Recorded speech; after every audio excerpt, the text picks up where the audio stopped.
On his first day getting food in the prison cafeteria, the new inmate was caught off guard when the prison bully deliberately dumped scalding hot mashed potatoes right onto his hand. But that wasn't the worst of it. The next day, as Mark was mopping the floor, a thick, sticky liquid suddenly landed on his arm. He looked up and saw the bully trio spitting on him from above.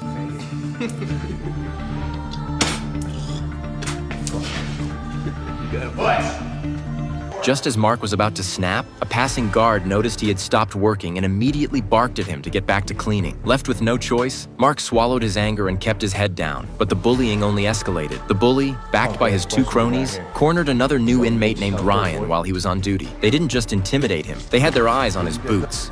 Let me check them boots up. Pop them over. I'm only an 8. What the fuck you mean he's only an 8, man? You fucking lying, my boy?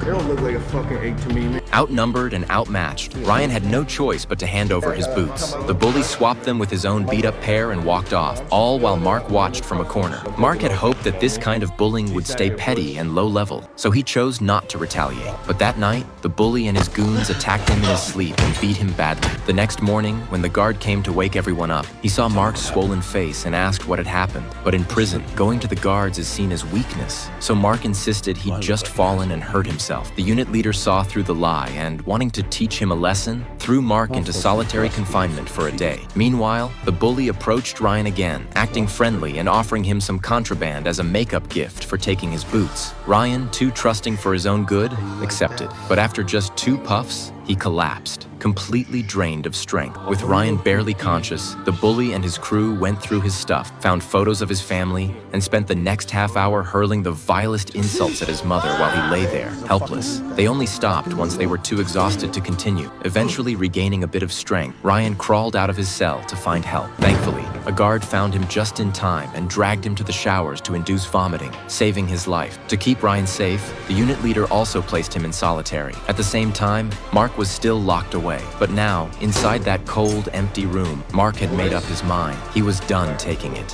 He was going to show the bully that he wasn't anyone's victim.